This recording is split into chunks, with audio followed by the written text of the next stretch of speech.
Hello, welcome back to another episode of Momentum. Big Lez here, joined by Jake Marketo. Jake, how are you this week? I'm going well, my friend. How are you? I'm good, mate. I'm good. I tell you what, mate, these tips, we've got to sort something out. We've got to give you a bit of a leg up here because it's been a rough couple of weeks. What's been happening? Mate, I had a real good chat to myself today when I was driving to work. I think I'm betting on emotion, but choosing my teams. But mate, I was under the impression Fletcher Sharp was going to play for Newcastle. That's my little bit of an excuse there. The Warriors were unbelievable. Tanner Boyd, we'll talk about him later in the podcast, obviously. But mate, like I said, you can't pick the Roosters getting touched up 40-4. You know what I mean? Like, even though how well Penrith are going, that's a big gap. You know what I mean? So I've been unlucky, but round four's this week, and see if I can turn my fortunes around. We'll see. We shall see. Let's get stuck straight in. There is one thing I want to touch on before we get stuck into the footy over the weekend, and that's Roger Tuivasa-Sheck. Now, there's been a little bit of chat behind the scenes that he's been linked to a Sydney club, which is really interesting. It does sort of, we talked about it as soon as the news broke last week, just in obviously the timing around Will Warbrick obviously being linked to the Warriors for a long-term deal, and just the optics of Rogers obviously left the Warriors before to go to rugby and all this sort of stuff. So it was interesting, but I think the big thing that sort of stood out to me as soon as this report came out was he's been at the Roosters before, started off at the Roosters. Like, wouldn't it just be a full circle ending, similar to Ben Hunt going back to the Broncos, if RTS goes back to the Sydney Roosters? Jakey, what are your initial thoughts? Do you think RTS is going to the Chookies? What do you think? Well, it makes a lot of sense for him to end up back at the Chooks. I read somewhere too his management are looking for multi-year deal. Nothing will be singular. So, that just makes even more sense to, potentially end at the Roosters due to Marky Mark going back to Union. He's there for a couple of years, and then they were stating they're looking to bring him back if everything falls into place for them. So that's the most logical stance, but I've got no doubt there'll be other teams out there who are looking for a veteran outside back who brings professionalism, is an international player, and just can bring their outside backs through with the knowledge that he has probably in any Sydney team that's there. So I don't think he's going to be short of suitors, and I'm looking forward to see where he lands. Well, I'll tell you what, like Marky Mark, obviously that's the people that think, that's the person that people think about straight away because we know that he's going to rugby. So we know that obviously they need a replacement in that regard, but they have got Ruben Garrett coming to the club next year, which you think would probably slot straight into that gap. My thinking is if the Roosters do get involved, it'll say a lot about Daniel Tupou's future because he isn't signed past this year. So maybe there's a potential retirement there for Tupes on the cards, depending on how the Roosters finish the season and if they get deep into finals. Tupes looks like he could play another 2 or 3 years at the moment. He's playing some really good footy.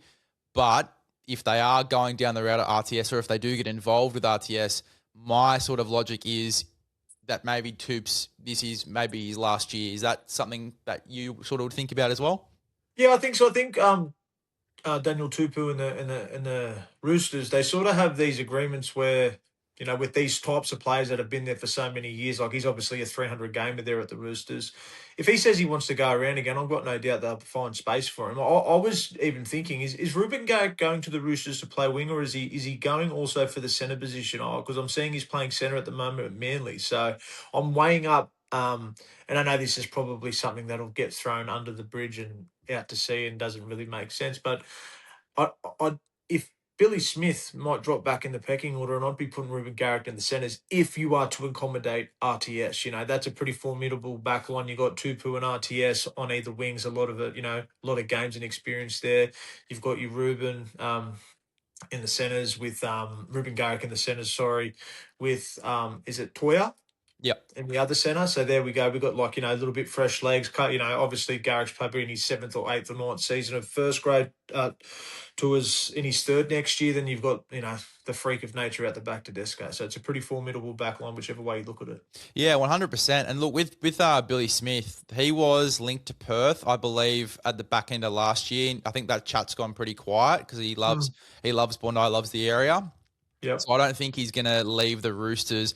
I also think Garrick, like we've tried the centre experiment. I just don't like it. I think defensively there's a few miscues there and just really hasn't excelled. Whereas when he was on the wing, he was one of the better wingers in the comp. He was a Yep. great winger, scoring tries, good goal kicker. I just feel like he's been a lot better on that left wing for Manly over the past couple seasons than when he's transitioned into this right centre position. Yep. I think it would be a wasted experiment to drop a guy like Billy Smith, who, by the way, has come through the system. He's worked very hard. He's had a couple of lower leg injuries and different things that have kept him out. He's obviously out at the moment due to an e-bike accident.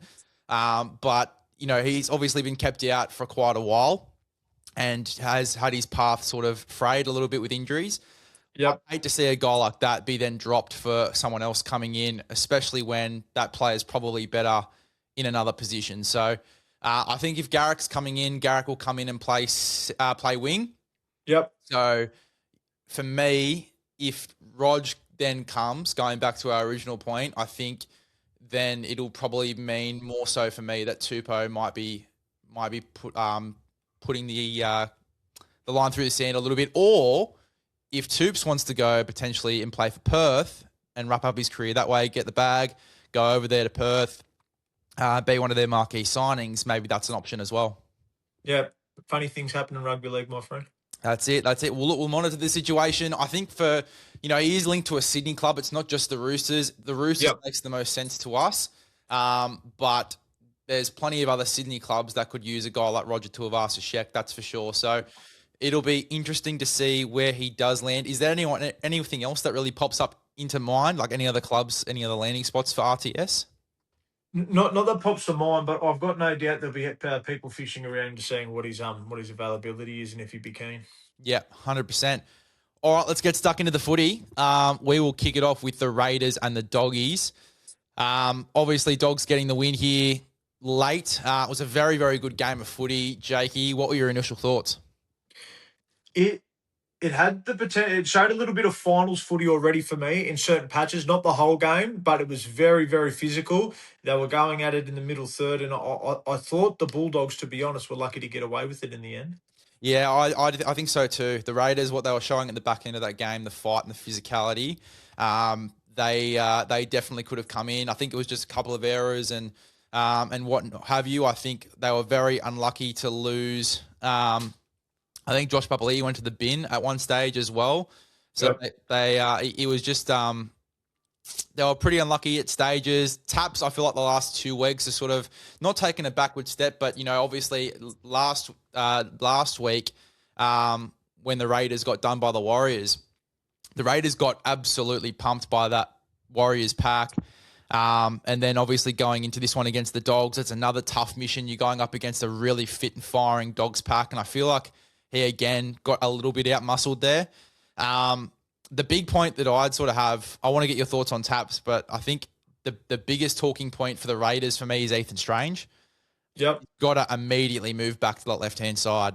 I think that he is so much more dangerous with Hudson Young, and especially with how good Hudson Young was in this game, it just feels wasted. I know that Ethan Sanders and Hudson Young, they'll build that combination eventually, but with how good Ethan Strange and Hudson Young were last year, it just doesn't make sense for me to keep Strange on the right, especially in this game when every time Ethan Strange ran the ball, he'd get wrapped up by Critter and by Kikau. What are your thoughts? Yeah, I think it's one of those things where maybe you do look at it. They've lost a couple on the trot now. Obviously, hard-fought games. And there probably will be a couple other things that they can look to possibly probably give a little bit more attention to. I think at times they are a little bit ill-disciplined, Canberra, if I'm being totally honest, and they do turn a lot of cheap ball over. I think that's where they're putting a lot of pressure on themselves, but they do have a lot of strike power, and I think Hudson Young's probably the form back row in the competition at this moment in time. Yeah, I think so too. He's been outstanding to start the year, Hudson Young, and even in this game, like he was playing almost like a second 5'8". The week before, he puts that chip over for the try on the wing there for Savage. He's playing some really good footy. The fact that he's roaming as well and just hunting for ball, I love as well. But for me, to get even better out of Hudson Young, which some might not think is possible with how good he's playing at the moment, but to just take that left edge to the next level, to take the Raiders' attack to the next level, I'd really, really consider putting Ethan Strange on the left. And I'd argue if Ethan Strange did play left side in this game, I think they win. There was a couple of balls that were thrown to Hudson Young that just hit him on the side of the chest, and just a little bit of miscommunication between Sanders and Hudson Young. Yep. A really key example where they were going down that left-hand side, and Ethan Sanders had seen a little gap as well, and he was going to try and throw Hudson Young into that gap. But Hudson Young was running the overs line to get the ball out to their outside backs, and Ethan Sanders still threw the ball into that gap, and it hit Hudson Young on his right side of his chest and bounced off as well. So just a little bit of miscommunication where I just feel like Ethan Strange would have made that direction a lot clearer. Hey, mate, get into this gap. I'm going to put you through. Using Hudson Young maybe as a little bit of a decoy running that overs line and then step into that gap, Ethan Strange, with how quick he is off the mark. Like, I just feel like that would have been a lot more polished. They probably score off that play. They'd probably score a couple more times again with how good Hudson Young was. So I just feel like Ethan Strange, better left side player. Do you agree? Yeah, I think they've got Sanders there. If I'm looking at it from a footy perspective, he's probably getting a little bit guarded if he's got Hudson Young on his side, and he can teach him a little bit on the run while playing the game in first grade. Ethan Strange, we all know what he can do, but I think you are hitting the nail on the head in some respects in regards to if you want to start putting some W's on the board, it's probably getting back to those combinations that are already really fluent in your team. Yeah, 100%. We did touch on Joe Tarpanay as well at the start there. I want to get your thoughts on him. I don't think it's been so much a lack of effort from him. I just think the past 2 weeks he's had 2 real hard battles, and unfortunately he's come off second best a little bit. It feels like, like I'm looking at their team and you got Papali'i with ya, Young's obviously on an edge, Martin and Horsburgh, but I think they're not hunting with him, if that makes sense. Like, I think the Canberra forward pack can be a little bit more joined up. I think it's a little bit of individual play at the moment. That's only from me looking at it, and it does work for Hudson Young. I think he's a great individual player, but I think if the forward pack can get together this week and say, all right, rightio, maybe we've let, JT go through these battles bit by himself, and maybe we can come back in together and begin to hunt, 1 or 2 of their pack, because that's what it looks like they've been doing to Tarpany. So maybe there's a conversation this week, but I hope he continues to play the way he has been playing, and the boys get around him and they can knock this losing streak off. 100%. And what confuses me more, and I'm sure Ricky has a reason for this, but Josh Papali'i played 60 minutes on the weekend, and Taps only got 34 minutes out. Like that's a little bit weird for me. Corey Horsburgh played 52 minutes. They had Zach Hosking play 40 minutes off the bench. Like, if dispersing these minutes, Taps is getting the majority of these minutes. He's got the bigger legs. He has the biggest motor. Papali'i's probably in his last year, and you're playing him 60 minutes in a game against the Dogs against a really fit forward pack. Like, that doesn't make a lot of sense for me, rotational wise. Yeah, it doesn't. It's a strange thing. I just looked at it now. 34 minutes for, out and out international front row, and probably in your top 3, top 4 middle players, middle forward, in the competition. I think Ricky might look at that this week, and he might take a bit of ownership in getting those switches wrong at certain times, because to have your captain and your starting 10 only playing 34 minutes, the only thing I can really think of is if there was a mistake in the substitutions, because he should be playing 60, 65 minutes easy. 100%, 100%. For the Doggies, mate, I think the biggest point for me was probably Critter. And like watching Critter the last couple of weeks. I'll throw a stat at you, which will probably shock you a little bit. Stephen Crichton last year averaged 107 run meters. Most games he only got between 40 and 50 meters a game. Already this season, in the 2 games that he's played, he's averaged 170 run meters. Yeah. So taking the ball on a lot more, especially in attacking ball, you're seeing him roam a lot more, get heavily involved. Even that try that he set up for Connor Tracy there, coming over to the other side of the field, getting an offload off. I think he's just taking his game to another level, adding another layer there. And, it made the Dogs look dangerous at stages. Yeah, it is when he swings, as in comes from the other side of the field to the opening, creating that overlap. And with how athletic he is and such a big body, you actually have to pay a lot of attention to him when he's moving around the field, because if they have given him that roaming license to just sort of pop up anywhere, it's going to add another dimension to not only his game but the Bulldogs' attack. I just want to throw out there as well, I thought it was Connor Tracy's best game, and I've seen him in a long while. It's easier to give, as we know, Steve Crichton, his roses every week because he does turn up. But I think one of the young sung heroes, not just for the Bulldogs, but in the competition, is Connor Tracy. He's been very, very solid for them for 3 or 4 years. And he was the only player in that team to run over 200 metres on the weekend. He was involved everywhere. I think he had one or two really good defensive plays as well, from memory off the top of my head. So I think moving forward, obviously Crichton's going to keep delivering, but I think Connor Tracy plays a big factor in how well they also go coming, into good ball, and when they're coming out of their yardage, and he does tend to get between defenders quite easily. He almost popped his shoulder out, I think. Connor Tracy making a tackle on Hudson Young just got at him really square and stuck him in his tracks. So, Connor Tracy was outstanding. Defensively, some massive plays, as you said. But, attacking-wise as well, dangerous. I love it when, as we were sort of talking about, they get into attacking ball. He sort of sits in that right corridor, and Critter sort of roams as the fullback a little bit, and they just get really exciting. The Dogs were really good. Jacob Preston looks good as well. We talked about Hudson Young as being the informed back rower. I think that's your New South Wales pairing this year at this stage. They'll be pushing. Yeah, they'll definitely be pushing for it. I've really liked what I've seen. I'll tell you what, we'll talk about it in a second, but Liam Martin was good on the weekend too. But look, it's exciting. We definitely have the depth New South Wales, but for me, the two standouts this season so far have probably been Hudson Young and Jacob Preston. I just love the line he runs. And if Galvin and Preston can work on that combo and get it right, that's going to be really, really good. That's going to be a really, really dangerous right edge for them as well, particularly with how good their left edge is already. If they can fire that right edge, similar to South Sydney with the two strike edges, they're going to be a real threat, aren't they? They will be. I think you may see one or two minor changes for Canberra this weekend. I think the Dogs will just they'll keep the ball rolling. It'll be interesting to see. Does anyone know, or not everyone, but you and I, does anyone know, how do you know Bronson Cherry went on the weekend? Yeah, it went well. Scored a try in the opening couple minutes in New South Wales Cup. Wasn't amazing, but I think he set up a try, scored a try, looked pretty good, defended well. So positive signs.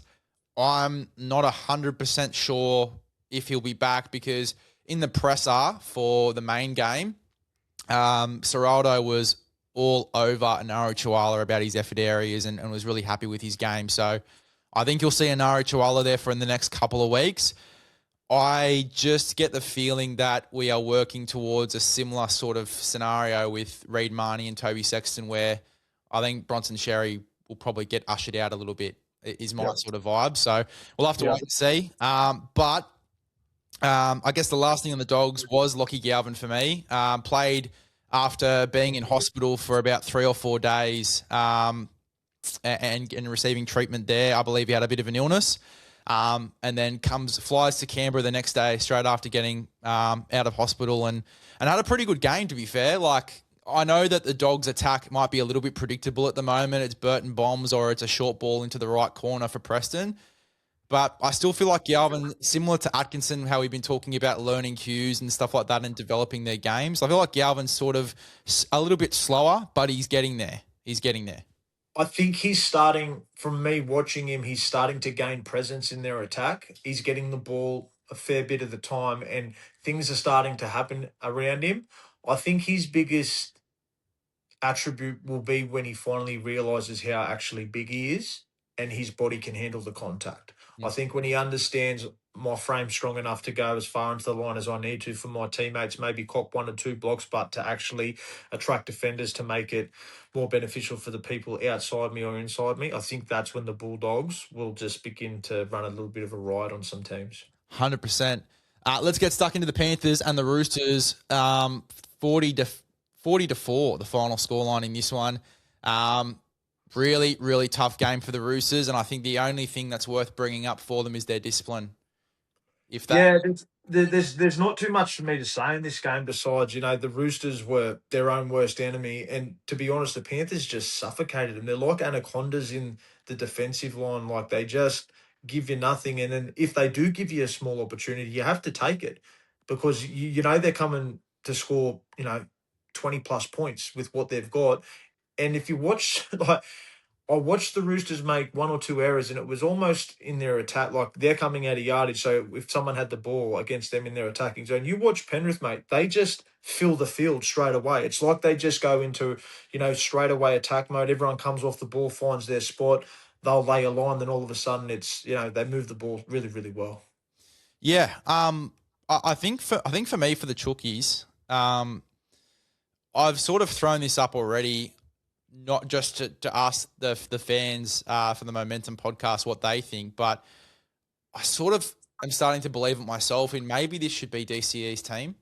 I think they should give him the keys and let Sam Walker play second fiddle a little bit more, let him have that creative streak, and then DCE can take control in the big moments. I'm sure he's already having his say in those big moments as well, and when they're challenging and their set pieces as well after penalties and whatnot. But I just think Sam Walker, he's got he came so far even when Hugo Savala was in there and he came back at the back end of last year, he sort of looked like in his development that he was making better decisions attacking wise, and he was reining it in a little bit as the 7, and him and Hugo had a really good combo. But I feel like coming in, having a full preseason with DCE as a second fiddle, training as the number one guy, and then feeling like they need to score on every single play. So he's now going for the big play again in every set.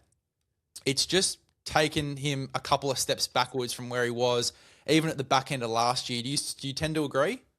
Yeah, I also want to put in there was Reece Robson's first game at 9 for the Chooks. So, DCE's been there 3 games. Walker's obviously been there for seasons, and then it's Reece Robson's first. You know what I mean? So they're going to get better the more time they can all spend together on the field.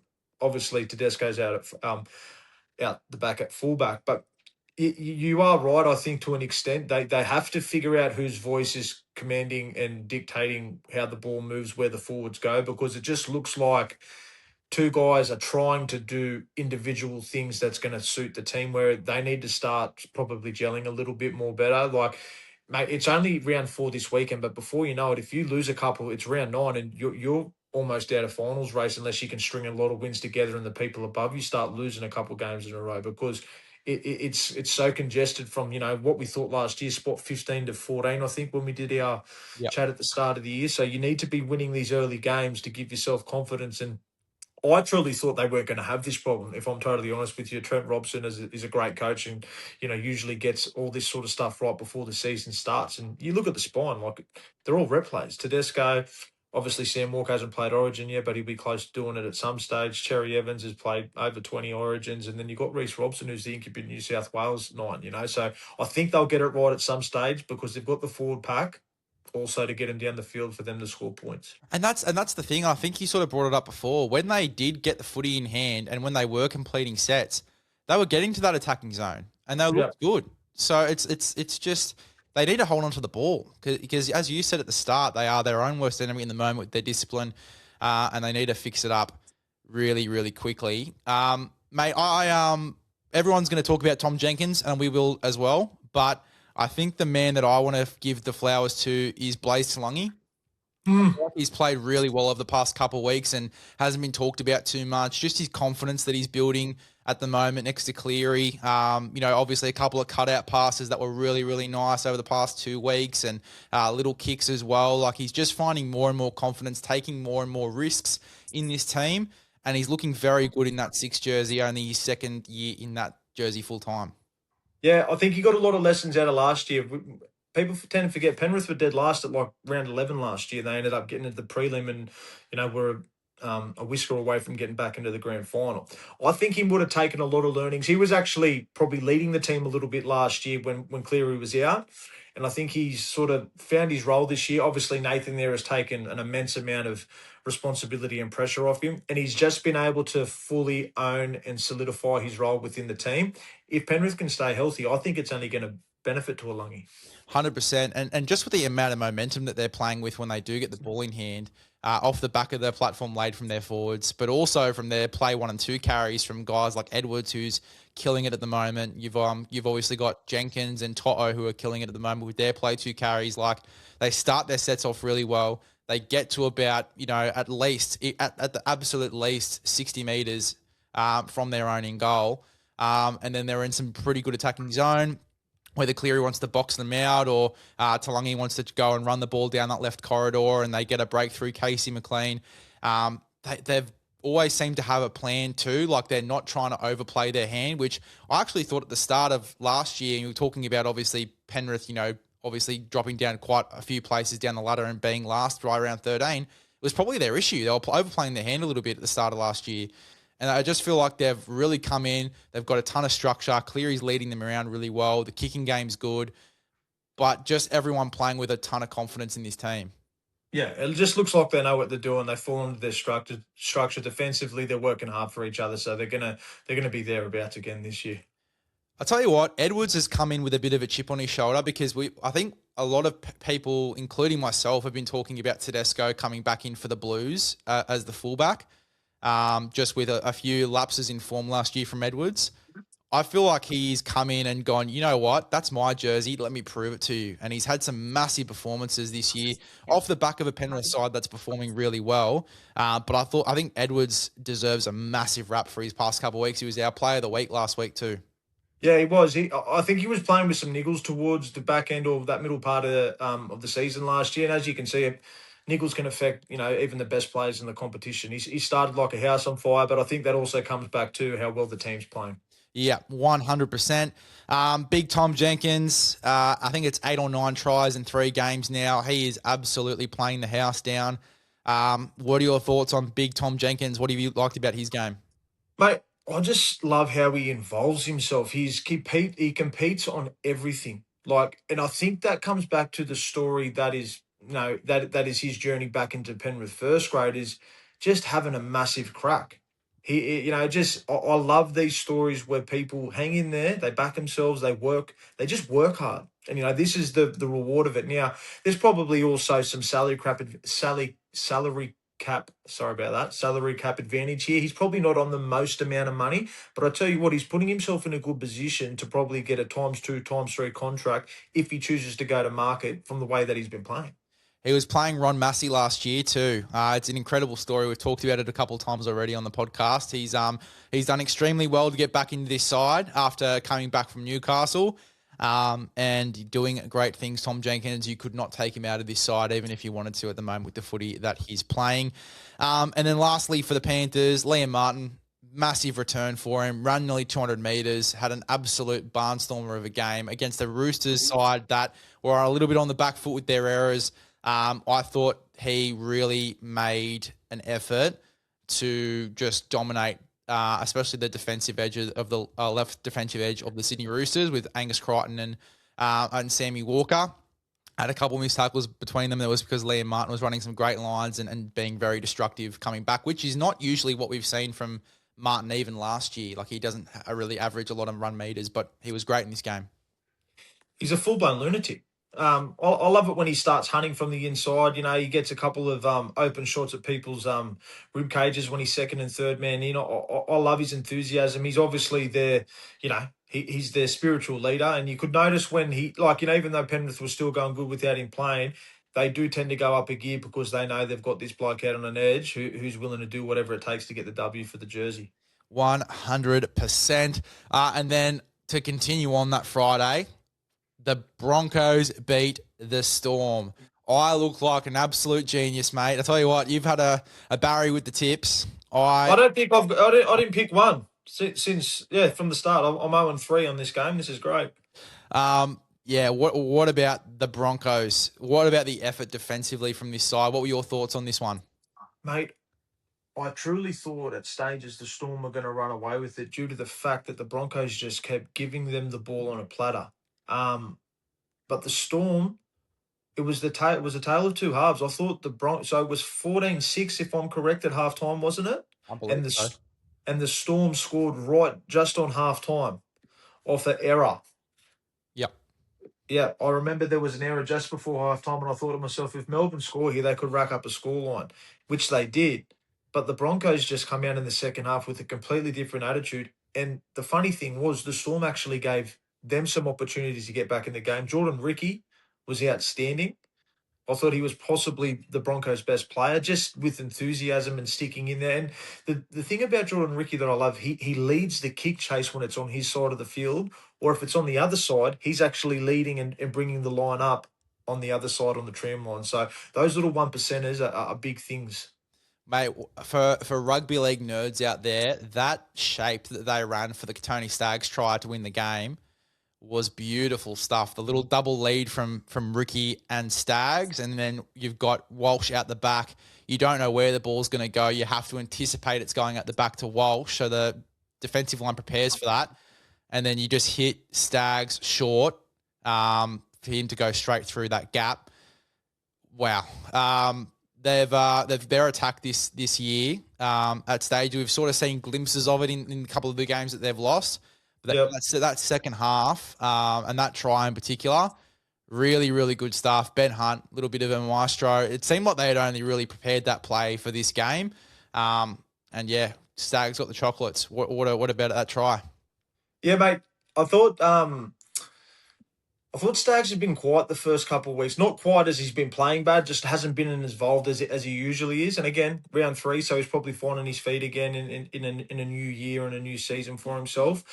But I think the more times they can get him the ball or he goes looking for it, because he's such a dominant ball runner, that will only give headaches to whatever defensive line or defensive teams are in front of him. I want to give a rap to Grant Anderson too. I thought he was great going back down to Melbourne as a Broncos player, 163 run meters. I thought he was very solid defensive-wise. It looked like at times he was sort of going to come in and stayed out. So I think he knew a couple of the shapes maybe that Melbourne were, used to throwing at him. And I thought he was a solid player for him, and he may hold his position for them moving forward, because that's a big win, 18-14 down in Melbourne. Yeah, it is. And you're right. Anderson was good, particularly his play 2 carries and just the little effort areas you were talking about there. I think he was good. Going back to what you were saying there about Staggs, I think you're right. We've sort of been waiting for him to have one of these sort of games. He had a really good game in that second half before the try. I'm very keen to see, as you said, him get a little bit more involved, go hunting for the ball and see what happens. Ricky was great. The 2 tries, obviously, in this one. But I think, again, you go back to that last try, like everyone's expecting Walsh to get it, but you're probably expecting for them to go for the same play again and hit Ricky to go through for his 3rd try. So that just added to it. But yeah, Ricky was outstanding. You talked about the kick chase and the defensive mongrel of Ricky. We saw it at the back end of last year, particularly in the grand final as well. He is an absolute gun defensively, Ricky. So Broncos, good performances. Yeah, you had something? I did. Pakora. They're a different team when he plays. He come on, I think, midway through the first, and he injected himself into the game with just solid defense. I think him coming back is such a massive in for them. He actually, I think he ended up coming in for Xavier Willison, and just went straight back onto the edge Xavier started on. I think Xavier ended up coming back into the middle for his second stint. So that was a good introduction for him back into the NRL, and I think he'll be starting this week by a quarter. Yeah, 100%. Obviously, he had an injury to start the year, which was why he was out as well. They moved Willison there for a bit more of defensive surability as well, and just to ease Piakura back. But he was good. He was one of only 2 interchanges that the Broncos used in this game. They only made 2 changes out of their 8 interchanges in this one. They brought Piakura on. Willison played huge minutes in the middle there for Jensen. And then who else did they use? They only used Tolte. Who, by the way, has been great to start the year as well in his moments. What a buy from last year. They got him before the June 30, didn't they? Yeah, they got him before the June 30, but he was playing for the Bears. He hadn't played NRL before. Yeah, well, mate, that's good scouting. And he was the one, too, that they unfortunately he got taken out of the grand final team. But I remember one of the interviews he had leading up to that week, and they asked if he was filthy, and he's like, no, mate. He goes, I'm just happy to be here and be a part of this squad. And, the people that are going to do the job on the weekend, they deserve their spot. So I think that's a real show of great attitude and team sportsmanship. 100%. 2 sort of things I want to touch on here. First off is Dean Mariner. I feel like, as well, you're talking a lot about Staggs, but the fact that he was able to get through the same amount of work from the centres, pushing in the centres, obviously, for Anderson to go to the wing. He was destructive, 151 run meters. He had 5 tackle busts, couple of offloads in there as well. I thought that he was a bit of a maniac as well, just on his play 2 carries, looked really dangerous. The leg speed, but also the toughness that he has. Not a lot of people talk about his toughness and just his physicality. I thought that he was very good as well. Do you watch much of him in this one? Yeah, I did. The only sort of blemish on the game was 1 or 2 errors in crucial parts of the game. I think that the Melbourne Storm actually scored off one of his errors coming out of yardage. But again, full-blown lunatic. He puts his hand up and everything. I think he's, like, as I was talking about Ricky with kick chase, if you watch him, he's also leading kick chases as if he's not involved from the centre position. So I think that's the sort of stuff Madge is looking at the moment. Maybe Shibasaki's sort of fallen out of that starting team due to, Marina's enthusiasm and eagerness to inject himself in the game, even when he's not on the ball. Yeah, 100%. And then the last thing for this one, we thought that Madge maybe be listening to the podcast after last week when he gave Payne Haas a few less minutes and he went really well. But 72 minutes in this one for Payne. Played some massive minutes, 178 run meters, 4 tackle busts, 38 tackles, only 1 missed. He was still just as effective. Really good work from Payne Haas in this one and probably a key part of that second half win. Mate, 100%. And that's the thing. It's just showing evidence. You don't need to flog him every single week. I got no doubt maybe the week before him playing those lesser minutes, Madge maybe would have been thinking to himself, I've got to make sure he's ready for a big game the week after. Because good coaches, they do tend to prepare your better players or your top 5 players a little bit differently to the rest because you actually need those guys to be up for everyone else to come along with them. And that's a big thing. Only, not only, but playing 72 minutes where maybe you could have pushed him to the 80-minute mark, but you give him that. He only needs a little bit of rest, mate. He only needs a little bit of rest, and then you put him back out into the jungle and he takes over again. 100%. Let's move to the next game, the Wars and the Knights. Wars getting it done in exceptional fashion. Not great for the tips, Jakey, but we digress. Tanner Boyd, what a performance. Mate, I was watching him play and I was sitting there and I ended up looking up how many first grade games he's played. So he's played 80. I'm not sure if it was 81, including on the game on the weekend, right? But it's had me thinking he's probably played across his career now, probably 4 years of reserve grade. Do you know what I mean? Within those, I don't think he's maybe stringed 20 games together at a first grade level in his career, right?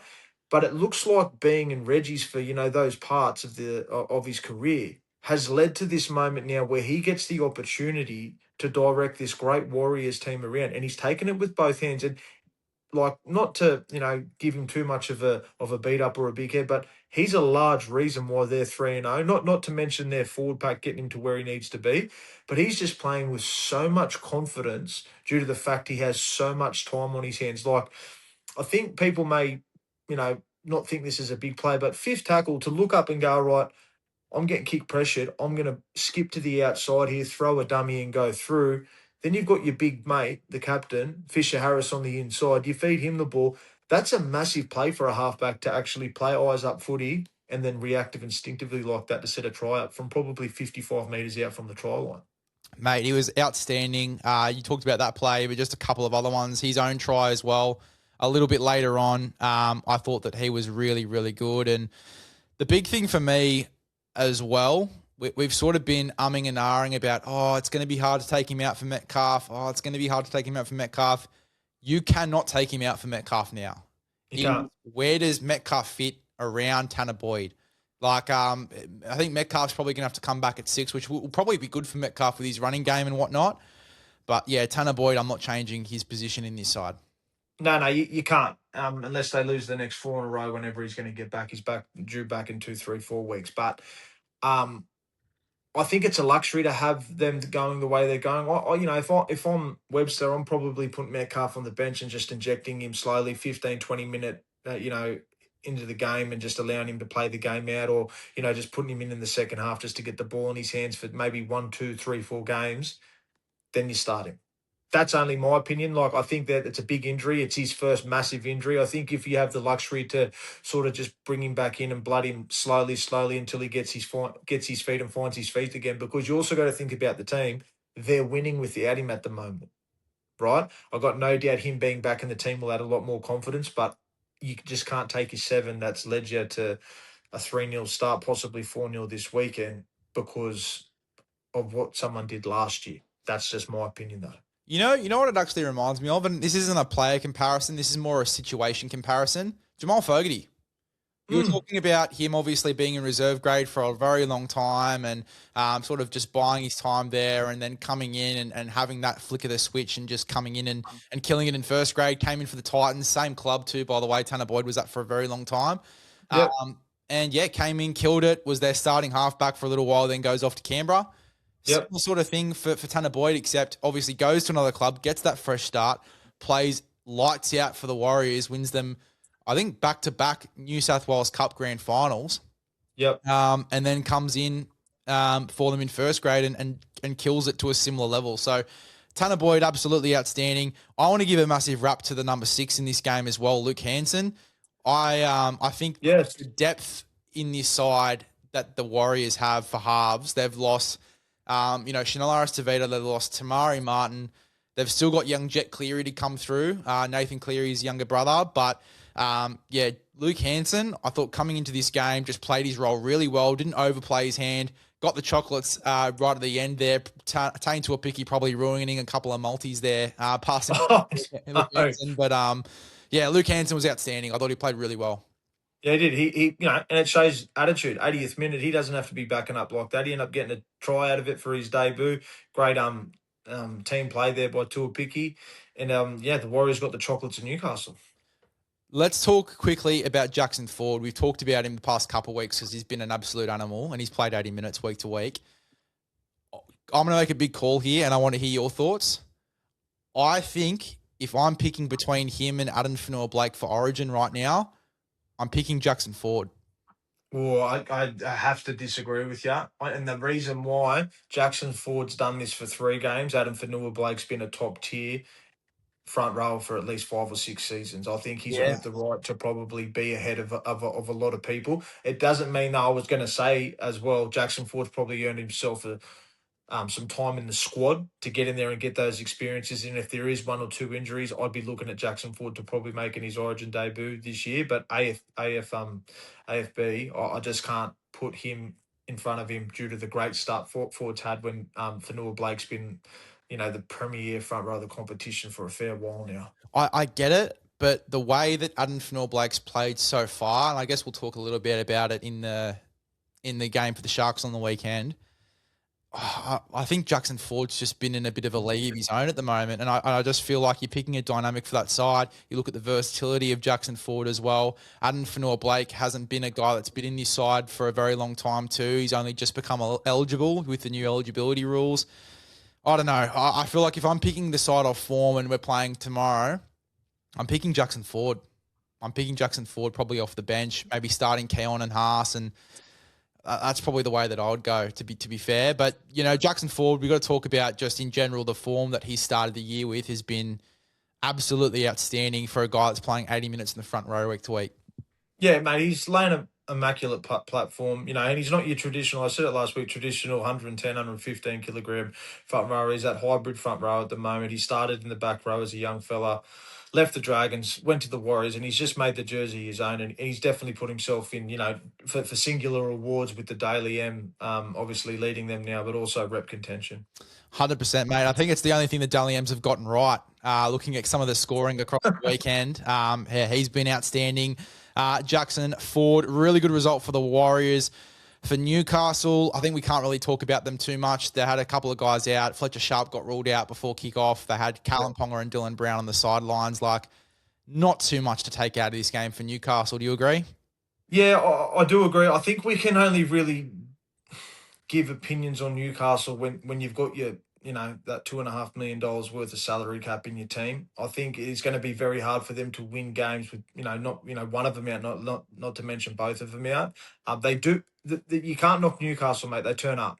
Yep. There's times in the game where they do crumble a little bit, but they do turn up. They have a massive crack, not crap. But they, I think too, mate. Having Ponga and Brown out of your team, you don't see them in the sheds before the game. It's sort of like, well, who do we go to? You know what I mean? That's what. In the sheds before the game, when you see those two blokes there, you're like, we've got 30 points in us today. When they're not there, they do have great fill-ins, Like, don't get me wrong, I've got a massive rap on Sandon Smith. I just thought that was an opportunity for him on the weekend to really push and motivate, the coach to be looking at him more to be in the starting team when those two blokes do come back. I thought Hunt was really good at fullback for Newcastle and Patches as well. So I think over the next 4 weeks now, when these two blokes are out, if these guys can, begin to build these combinations at training, I think they can sneak a couple W's over the next 2, 3, 4 weeks with those two blokes here. Yeah, 100%. Sharks, Dolphins. I'll tell you what, if you're looking for a response from the Sharks at Shark Park after going down in a really bad way to the Penrith Panthers last week, this is probably not the response you're looking for. What are your thoughts, Jakey? Mate, I was watching the game, and before the ball was kicked off, I watched them run out the tunnel, and I just thought they're not here.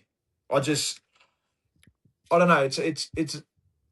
I watched them run out, and I was sort of like, they're not too, they're at home. Like, they're not too, the attitude, the run out didn't look too, overly exciting in their body language. And then the first 2 or 3 sets, I was like, they haven't left the sheds. They look extremely flat. But full credit to the Dolphins, mate. Like, I didn't see them winning. I had no qualms in saying the Sharks were going to come out firing. And the Dolphins, I tell you what, they're starting to get some dangerous momentum, especially with how much strike they have in their backline. Yeah, they are. They are. I think you're talking about responses from the Dolphins, like even though they won last week against the Titans, it was in the last couple minutes. Yeah, seriously. Yeah, and before that, they were really poor. They were really, really poor. So on the flip side, from what we were talking about from the Sharks, the Dolphins had a massive response. They played really well. Katoa looked pretty good. I will say Katoa has the past 2 weeks just looked a little bit more rattled. Usually he's very calm and collected, Isaiah Katoa, and there were stages during this game, had the cutout pass to Jermaine Osako, which was unbelievable, and some really nice moments. But I just feel like he's sort of a little bit rattled at the moment, the last 2 weeks, but I think that the Dolphins looked really good. I want to change and see if I can get you to change the word rattle. I think he's actually going through a new level of him playing, and I think he's just trying to figure it out. I think I mentioned a couple of weeks ago when we were talking, he's got his full squad there now, so he's still trying to understand the dynamics on who is where. Because remember, Hamiso now is at fullback full time. He had full there for a bit, so he's now got to rejiggle how he wants to play because now he needs to give the ball to Hammer probably a little bit earlier than Trey. Do you know what I mean? So he's got all these little dynamics, which is maybe, he's focusing a little bit more on rather than his own game. But then you see the bit of individual brilliance off a second phase play with Farnworth. It's one of the best highlights of the year already. Gives him the ball. It was like he was playing touch. He was going to the line. He goes, all right, he's come in and just gone bang, straight over the top, Osako in the corner. That's what he's capable of, but that's also what the Dolphins are capable of. So it's scary moving forward if these guys continue to build momentum. Yep, 100%. That's the key word there, building momentum. I'm very excited for the Dolphins. Really good game here. One guy I want to mention for the Dolphins that isn't an outside back is Tom Gilbert. Yes. Been looking for a response from Big Tom Gilbert the last couple of weeks, coming back from a couple of serious injuries, and this was it. He was massive, run for nearly 200 meters, big minutes. Crazy game from him. And against the Sharks pack that's very good and very strong, he made them look not great. He made them sort of take a backward step a little bit. He was outstanding with his aggression in this one through the middle. Yeah, if you listen to Tom Gilbert last week, he was very down on himself through the way that he acted doing those shirt jabs with David Fafita. If you want to talk about ultimate professional, he's in that top echelon of that Thomas Gilbert, even though he is still in his mid-20s as a rugby league player. I've got no doubt he'll put himself in origin contention if he can keep this going, and I think he made it personal with himself after what he did last week, and he obviously come out and shown it with the way that he played. Yeah, 100%. Averillo too, Jakey Averillo. Really impressed with him. Scored 2 tries, run for 200 meters, like really, really good, especially in a contract year for Jake Averillo. I thought that he was great in this game. Really good in the centre. It's probably the best game I've seen from him at centre. Yeah, no, he's going really well. He's actually a great player. He's very light on his feet. He can change angles on a dime. Great ball player. I don't even think centre is his number one favourite position. Wasn't he a 6 coming through or a fullback? He can play pretty much anywhere, Jake. Yeah. I'm pretty sure he was a 6 coming through. Definitely need to check that. Leave it in the comments. But Yeah. Very, very good player, Jake Everillo. Did very well in this game. He's definitely played a couple of positions coming through. Played fullback at the start of this year in the trials too. Yep. Obviously played halfback and 5'8" at the Dogs. So he's played a number of different roles. Came in, did very well though at centre for the Finns. For the Sharkies, I was sort of talking about Adam Fanua-Blake before when we were talking about Ford and him for Origin. Just don't like in a game like this. He's played 60 minutes. He only had 9 runs. Like they did turn a lot of ball over, and sort of parts of the field that weren't. It's hard because like my way of viewing things is I'm going off the body of work. Like if Origin was eligible last year, it's Hassan, Adam Fanua-Blake starting. Do you know what I mean? Like, and as we just mentioned, Thomas Gilbert didn't have a cracker of a game last week, but coming out this week and just showed what he's fully capable of. Adam Fanua was 80 minutes away from doing that for the Sharks, in my opinion. Yeah, totally. Look, I'm a little bit, maybe I'm a little bit hypercritical. I just don't think the start, especially when there was comments made when he won the Dally M last year. He was saying that it was a pretty down year for himself and he wanted to improve. The first couple games from and it's the Sharks as well. Like the Sharks haven't had the most crash on start to the year, other than that Titans game, which they should have won by that amount. Yep. Yeah, look, I think the Sharks need a big turnaround overall. Wasn't very impressed with the halves again this week. I feel like even when they did have a bit of ball in hand, the direction there wasn't great. The dynamic seemed to sort of to and fro a little bit, like they didn't have a lot of connectability there, or a lot of, what's the word I'm looking for? They just didn't click well. They didn't click well this week again, similar to last week. What are your thoughts on Trindle and Hines? Other than the start of the year, which we saw, which was great. Indigenous All-Stars, they played well. Titans, they played well. Seems like the last 2 weeks, they've just had a little bit of a blip. Yeah, I think, mate, I'm looking at the team stats here for the Sharks. Not one of their forwards ran for over 100 metres. Like, that's going to affect the way that your halves play. And if I just looked before as well, they made 11 errors to the Dolphins 6. So I can't remember where every error was made, but I'm going to take a wild guess, and it was sort of in that middle part of the field when they were coming out of yardage. So I don't think they got too many opportunities to try and actually put points on the board inside that 30 or 20 red zone attacking area. That's going to play a little bit of havoc with how your halves do play if you're not actually, if your forwards aren't actually getting you in a position to be able to attack.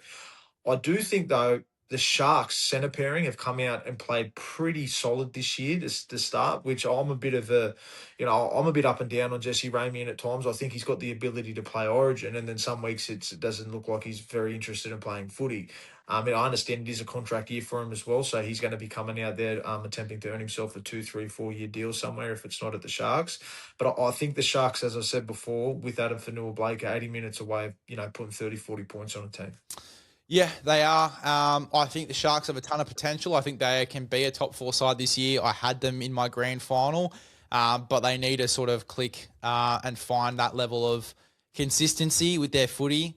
If they play like they did against the Titans with that connectivity and just really getting those X's and O's right, Adam Fanua-Blake's playing good footy and they're getting that momentum, they're going to be a good rugby league side. There's no doubt about it. It's just finding that level of consistency and winning the games you should be winning. And for me, at Shark Park, after a big loss to the Panthers, that's a game you need to win. So they'll obviously do a bit of homework on that one, where they went wrong with the arrows coming out of yardage, as you were saying, and they'll fix that up quick, smart, hopefully, the Sharkies. South and Tigers, close game, really, really close game. I think that the Tigers were very unlucky to lose this one, and that's coming from a South fan. Yep. The Tigers were extremely unlucky to lose this one with a couple of decisions and just a couple of errors late, losing both of their halves. Very, very unlucky to lose this one, the Tigers.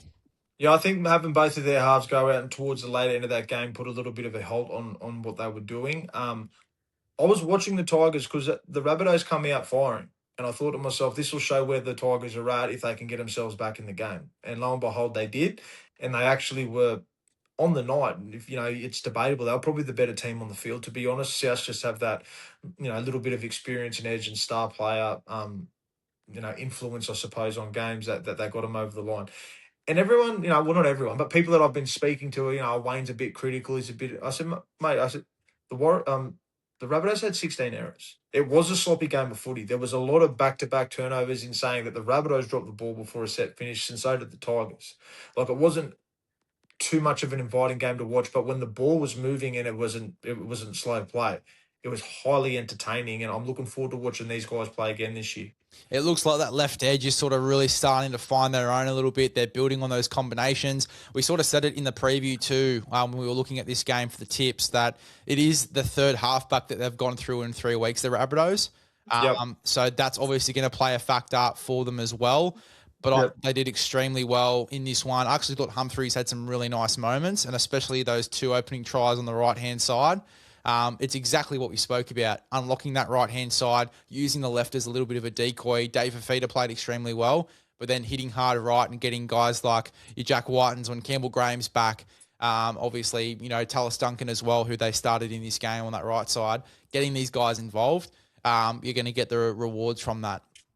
Yeah, Humphreys is their 7 when he's healthy. Oh, you just watch him, mate. He just oozes style. Even when he kicks the ball, the way he drifts and passes, he's going to be a good 7. The more he gets to play out on the field and not being injured. I just think he complements Cody Walker really well, and vice versa. Cody Walker complements him really well.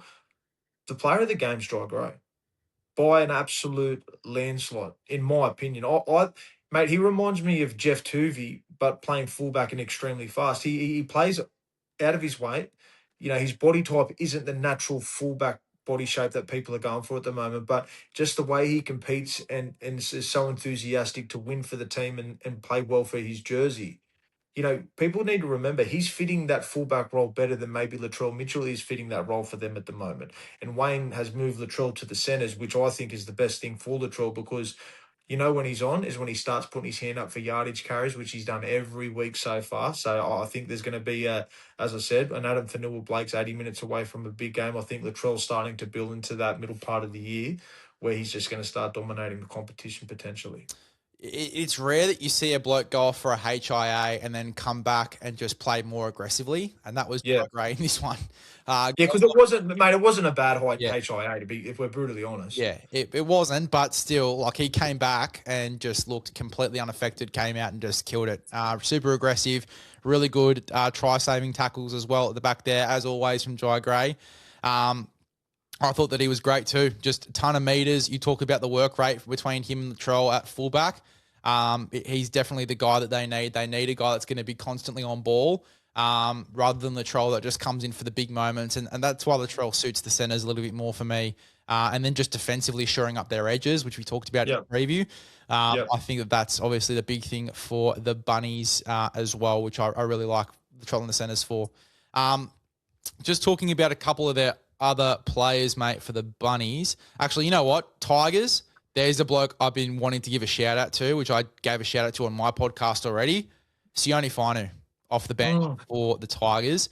This guy is like another Spencer Leniu. He's the Tigers version of Spencer Leniu. He comes on, bit of a smaller body. He's only 6 foot tall, 110 kilos. And he just comes on and absolutely kills it, plays super aggressive, changes the game every time he comes on. And that's hard to do when you've got Terrell May and Fanua-Pole starting, but he comes on and has an immediate impact, and all of a sudden they're moving forward. They're playing with a lot more confidence. They're getting more momentum. He played pretty decent minutes in this one, 36 minutes, 142 run meters, 20 tackles, 0 missed. Got through a ton of work, really efficient. Sione Fainu is a guy I've been wanting to give a rap to for a while. Mate, I agree with you. And I think him and Royce Hunt actually changed the game when they come on the field. Royce Hunt, I thought, was outstanding. His best game I've seen him play for the Tigers in a while. I'm looking at the Tigers here, and, mate, they actually... I can't believe they lost the game. Like, I actually thought, obviously they ended up getting dusted up due to, I think, having both of their halves taken off the field. That's a massive loss for any team.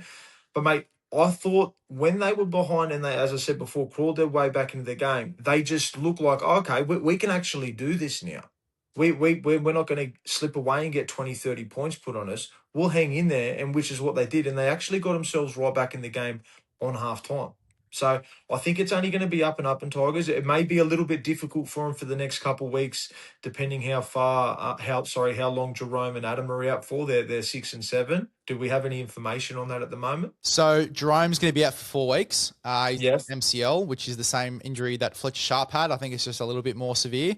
Yep. Adam Dewey. Now this is the interesting thing. Adam Dewey is only reported hamstring tightness, so he could be back this week for Okay, Tigers. because I watched Dewey, mate. He looked like he was in all sorts of pain, and it looked like he had a pre-strap restricted hamstring thing taped up at the top part of his hamstring, lower part of his glute, and plus he did have one of those muscle restrictors, whatever they're called, those Yep. pads, just to help the muscle out with its movement. So if it is only muscle soreness, he's done well, but it looked to me by watching him walk and the grimace on his face and how his upper hamstring was taped up, it may be a little bit more serious. Well, that's what I was going to say. If it was only hamstring tightness, you may as well take the Oscar off Michael B. Jordan and hand it over to Adam Dewey. He put on a bit of performance there in the last 2 minutes of that game. No, but I thought, in regards to the game that they played, and when Adam Dewey was on the field, for the most part, even though he looked a little bit hampered and he had those compression things on, thought he looked really good. And he started the season outstanding. We've talked about it last week, but Dewey was good.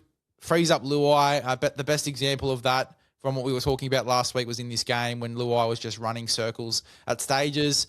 Really good game from both of the halves. It's going to be a shame having Luai out, and it's going to be interesting to see, I guess, who they bring in. They had that young Heath Mason, who's played a couple games for them.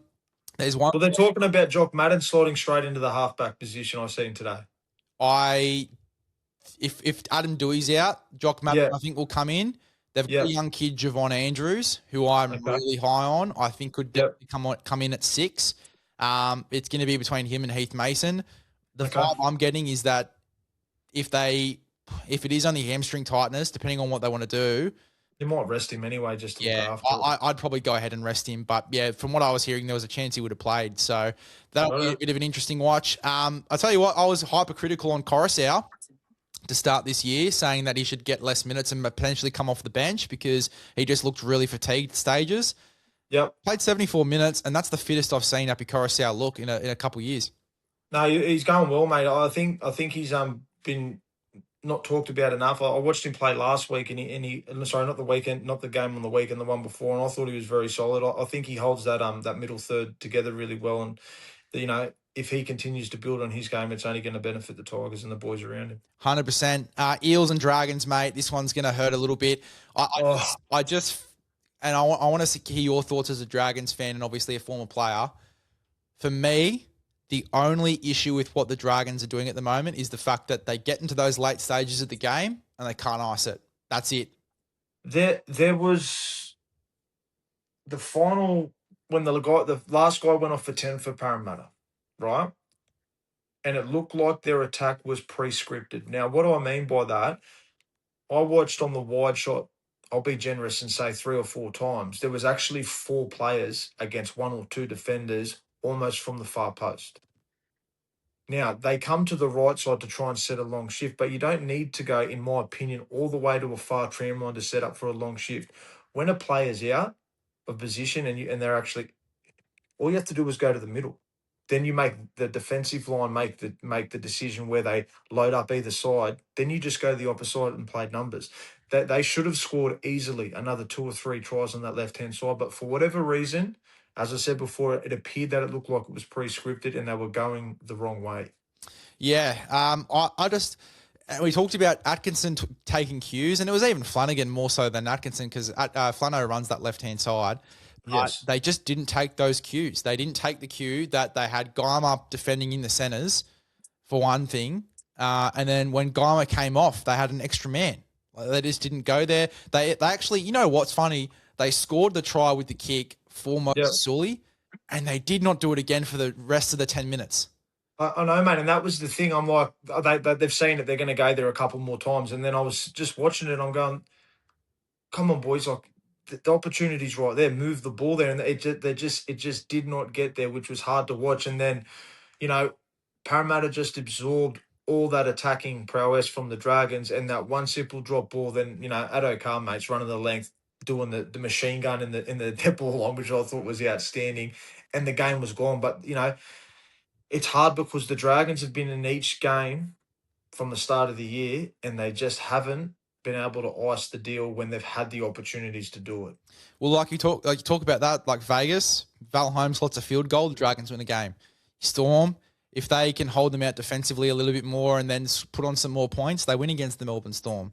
Yep. This one, if they go left twice more, they win this game against the Parramatta Eels. So, pretty disappointing for the most part. But look, to be honest, like for 60 minutes, for 60, 70 minutes, the Dragons were playing great footy and they were going well against a side that will most likely be a top 8 team this year.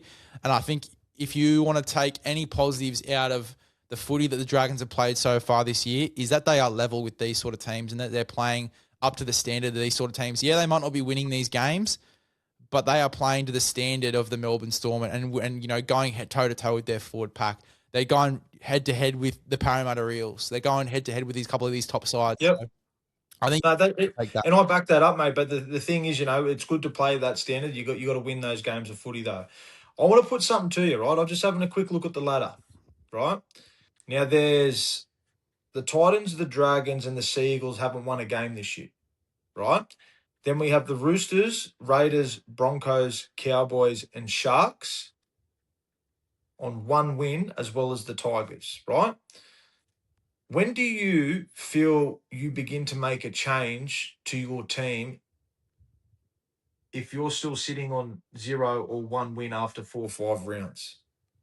Yet you have to make changes because it's clearly showing you statistically and by your wins and loss records that what you're doing at this current moment in time is not working. Yeah, look, I agree. I'm not too sure because, yes, obviously at this stage you're not winning games. You've got to make changes. But I'd argue that you read a couple sides out there. I think the Dragons have played better footy than majority of those sides. I agree. I totally agree. But the thing is, those teams, besides the Titans, are sitting above them. Yeah. You know what I mean? So it's conflicting to the fact that they're playing so well, but they just don't have the finishing, of tries and icing those opportunities that come their way where the other teams do take advantage of those situations. What change are you making? Well, I'll tell you what, I give it to round 5, and then I believe you have to look at your spine and your middles. That's for any team. That's just not for the Dragons. This is like you got to look at who's not scoring your points and why, and are we getting down there to the right ends of the field that allows our players to score the points. Some teams have the luxury to have guys. Example, Josh Adokar that can run 70 meters off 2 meters worth of room. You know what I mean? Like that, those things can happen in a rugby league field. That's why those guys get paid the big bucks. But if your team's full of hard workers and you rely solely on hard work, structure, and getting opportunities, but you're not icing your opportunities, you have to jiggle with your team a little bit to see, who's going to, take the opportunities now when there's a bit of pressure on them for their spot. Well, just to double down on the queue there, which area do you think, if you have to make a change going into this week, which place are you changing first? Are you going to change somewhere in the spine? Is one of the forwards coming out? Are you making a bit of a change to the rotation? What are you doing? I would start by giving Little a little bit more time and having Cook drop back to a 13 role and having both of them out on the field to see if you can quicken the ruck up, which allows Atkinson and Flanagan to probably play a little bit more direct and on the front foot, because I think those two plays out in the field along with 2 big poppers, even with one of the Couchmans up there, allowing to, get those quick, faster play the balls, you may be able to generate some middle third momentum. But I think if you can't put 20 points on this weekend against the Titans and come away with a victory, you have to look at all areas. That's just for the Dragons, but even the Titans, mate, like they're probably their best team on the field on the weekend, and they still didn't look like anywhere near beating the Cowboys, and the Cowboys are, that was their first win of the year. So this is what I'm saying is these teams now that are sort of not winning and aren't really taking their opportunities and looking like, stringing a couple wins together. When do the coaches start, moving some players around to see if he can get a reaction? I was listening to Jamie Soward speak courtesy of the Roo Crew. Shout out to Rugby League Guru doing good things. And Soward was speaking about the game, and obviously, as you were talking about, making a couple changes. And he was saying, we were talking about obviously them not seeing the queue going to the left and putting on points. He says Cade Reed probably makes that play. He specifically talked about Cade Reed. Now, I'm not sure how he's going in Cup. That's obviously going to be a big parameter. Do you maybe look at bringing him in at a stage? Yeah, you have to. If you want to win games, you got to score points. The Dragons compete, mate. They defend strong. And one big thing that I liked on the weekend, they started Blake Laurie. He's a starting front rower. He's not going to give you the same impact coming off the bench at that 25, 30-minute mark than what he does by laying a platform off the start, because he's hyper aggressive. He finds his front and he does lay a good line. And Sowie, no one's going to have a better judgment on how a half's going to make decisions than the 2010 Premiership winner number 6. He's going to see the game vastly different to a lot of people. It's just the fact if people are going to make the decisions for the team to win games of rugby league. Well, it's going to be interesting to see if the Dragons do make changes, and if they are going to wait until round 5, or if they do make one going into round 4. For Parramatta, mate, they played. It was a toe-to-toe game, very even contest, and not too much to talk about other than friend of the show, Talon Silva, Mr. Brow, scoring 2 tries there. Looked very, very good, Talon Silva. Obviously scoring the 2 tries. Very happy for him. He'd almost start this week after a game like that, wouldn't he? He was only out there for 20 minutes and, mate, he delivered with what his role was. Come on, create impact, scored 2 tries and, by the looks of it, probably got him ahead to win the game besides Addo-Carr scoring that runaway at the end of the game. You definitely give him more minutes. I feel like Riley Smith is a really good starting 9 because he just gets stuff done out of the game. Whereas Talon Silva, as you said, comes on, he has that impact, plays fast footy and scores points. So I'd probably still start Riley Smith. But even like a couple of the just passes out of 9 again this week, we sort of talked about it when they versed the Broncos, Parramatta. But just a few of the passes out of the 9 position weren't great. And we probably need to see an improvement there for Riley Smith. But Talon Silva, I thought, was much better passing off the ground as well, which I think was a big contributor to that decision-making. Be playing him a couple more minutes. What are your thoughts? Yeah, 100%. I'd be chucking him at least another 10, 15 minutes if it's the right part of the game. He obviously made a massive impact this week, but, mate, I thought it made a massive impact off the bench for Parramatta. Now, you may have to help me correct my pronunciation of his name. Sam Tuivasa-Sheck? Yeah, Tuivasa, yep. Tuivasa, mate, he's a big human. He's the Junior Paulo replacement too for the next couple of years. He is a big human, and he's attracting anywhere from 3 to 4 defenders per carry. So, he's a massive in coming off your bench, laying lines, getting you up to the other end of the field and, skittling the defensive line to create that momentum. He's a play one front rower, and he's got some big potential in my opinion. Yep, very, very good. Let's wrap it up with the last Sunday game, the Spoon Bowl. The Cowboys get it done. They finally get a win over the Gold Coast Titans. We both tipped the Cowboys. So that's one you got right there, Jake. I think it was the only one I got right, to be honest. Nah, you got a couple there. I think you got the Panthers, actually. You tipped the Panthers over the Chooks. What was it? There was a couple of other ones there. But Cowboys get the job done, 30-16, the final scoreline. Mate, I think my player of the match for this one, and definitely not a guy I expected to have the performance he did, it was Scott Drinkwater. Mate, I think this game come down to individual brilliance. Drinkwater for the Cowboys, but I thought Jaden Campbell was outstanding for his first game back as well. Maybe the Cowboys can take a lot of confidence out of this game. Now, I'm looking at the team, mate. Like, it's a good roster. It's such a good roster, and I'm pretty sure Drinkwater's playing with rib cartilage damage. And he just took the game by the scruff of the neck on the weekend and pretty much said, well, boys, this is what we need to do. And lo and behold, they sort of all followed off the back of it, didn't they? You talk about his rib cartilage damage. He had 22 runs, 224 metres and 7 tackle busts. It's a big game. Yeah, it's not the stats you see from a guy that's carrying rib damage. Didn't really look. He must be having 15 needles before the game. Must be a bit of Valium or something. He was killing it. He played really, really well. I thought Jackson Purdue was outstanding as well. Yes. Back for Murray Taulagi, and then just a couple of other moments. I thought that he was very, very good. Jackson Purdue, really good game in the centres. Yeah, 100%. Purdue's coming on with leaps and bounds. Mate, Tuolangi's probably hasn't been spoken about enough at the start of his year also. He's been strong. He's probably put himself back in Origin contention. And I'm looking at one of my favourite players too, just his stats. 50 minutes, 15 carries for 176 metres, 90 post-contact metres. Malolo. Now, I said a couple of weeks ago, mate, he's more than 35, 40 minutes. You only have to give, he's like Payne Huss, mate. You give him a stint, get him off and then get him back. He's got too much ability still at his age, in my opinion, to not be playing anywhere from 55 to 60, 65 minutes because he just gives you that roll on. And if you allow him to rest enough, he's going to create opportunities for you to score when he lays those lines down in those good ball parts of the field.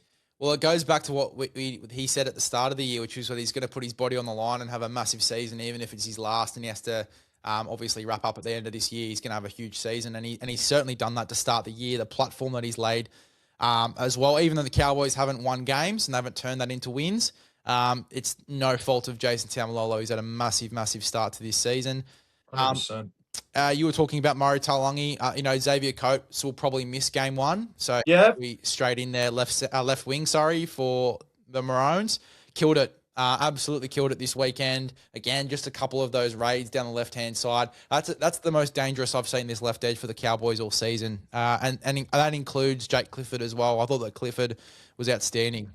Yeah, he is playing well. I think as him and Dearden get to play more first grade together, I think that's only going to benefit the Cowboys. They could go on a little run here, mate. I know. I get excited when I see the teams that I don't think will go too well, and I put my foot in my mouth with it because I look at the Cowboys roster and it's just full of talent. So hopefully they can go on a bit of a run, and again, I get my point proven wrong.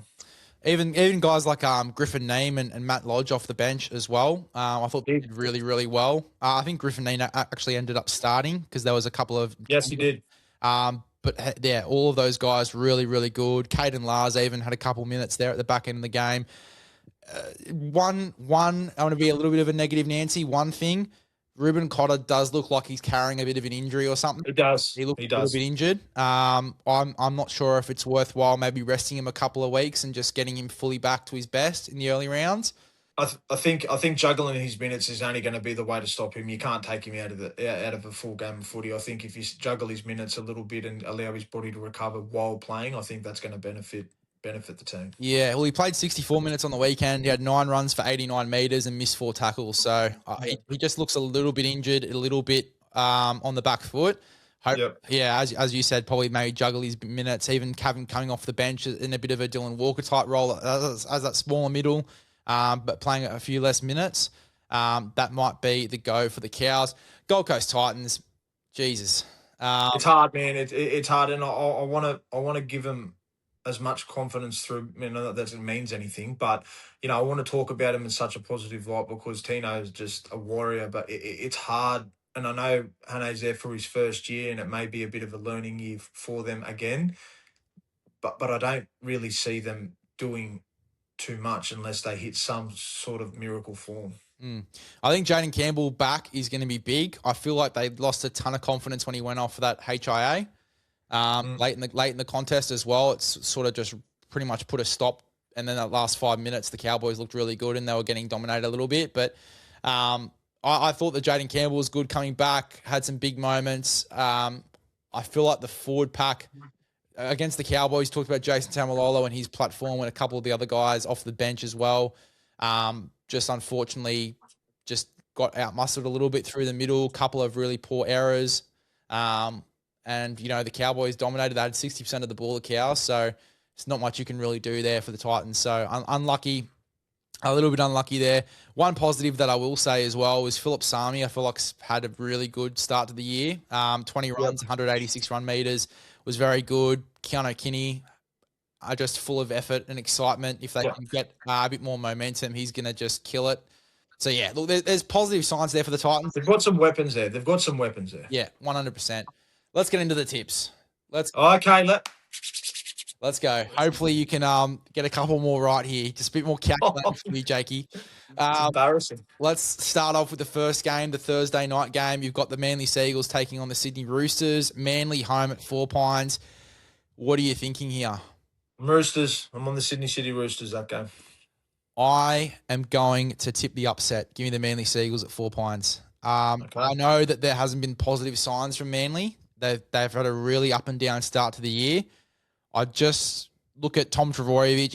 If they can get a couple of errors out of the Roosters, this is the thing with the Roosters. Sometimes they win the games that they shouldn't win, and they lose the games that they should. Yeah. So for me, I feel like this is going to be one of those games. I feel like the Manly Seagulls will come out hot. I think Hamole is looking good. Tommy Turbo, if they can get the best out of him, give me the Manly Seagulls. Yeah, mate. I don't see the Roosters. I think they're embarrassed. To be honest, if like as a footy team to have 40 put on you and not even really be in the game, I think that will up the ante this week at training, and probably it was a kick in the backside that they needed to maybe kickstart a bit of a run for them. I think you're right. I look at Manly at the moment at 4 points. Again, they got their pants pulled down against Newcastle. Yep. Give me the Manly Seagulls. I think they have a bit of a response. You've got the first place Warriors going up against the West Tigers. You can't bet against the Warriors. Yeah, no, especially with the Tigers and their halves out. Give us the Wars, Broncos and the Dolphins. And that'll be at Suncorp at Friday night. Mate, this is actually going to be a cracker of a game. I find it hard to go past the Broncos, and I'm going to stick with the Broncos. I just think after that win, they've got about a full week under the belt. Suncorp again. Yeah, I'm going to go the Broncos, and I'm going to think it's going to be a very close game. So, that's almost a flip of a coin. Yep, I agree. I'm going to go the Broncos as well. Dogs and Knights. Dogs. Yeah, Dogs. Clear Dogs, yeah. Panthers, Para. Oh, it's going to be a good game. The Battle of the West. Yeah. Panthers. Yes, Panthers. Cowboys and Storm. I'm going to go Storm. Yeah, Storm. I reckon the Storm will knock them up there. Raiders and Sharks. I'm going Canberra. I'm going Canberra and Canberra. Yeah, I like it. I'm going to go Canberra as well. Yep. And then Titans, Dragons. I'm going to take your Dragons, mate. I'm going the Dragons too, mate. I hope they can get that W this weekend and get that 2 points on the board for themselves on the ladder. Come on, boys. Yep, 100%. All right, that is another episode of Momentum. Make sure you go ahead and subscribe. Also, quickly before I forget, On Track Meals and Breathies. Both have referral codes for those guys. Use the codes Momentum to get 10% off your order for the respective companies there. On Track Meals, Australian owned, Australian made, packaged up meals. Jakey, you've got a couple of those as well, I know. How have they been? Mate, unreal. I've actually had 3 out of the 6 so far. The chili con carne's been my favourite. I've put that with the little bit of rice that I had at home. It was unreal. There you go. You heard it here first. Get stuck in to On Track Meals. As I said, Momentum for 10% off. And then Breathies, well, we know how good those guys are and the leg up that they give you during training, during your sleep recovery. It is just the best. So, again, 10% off with the code Momentum. We will see you guys in the next one.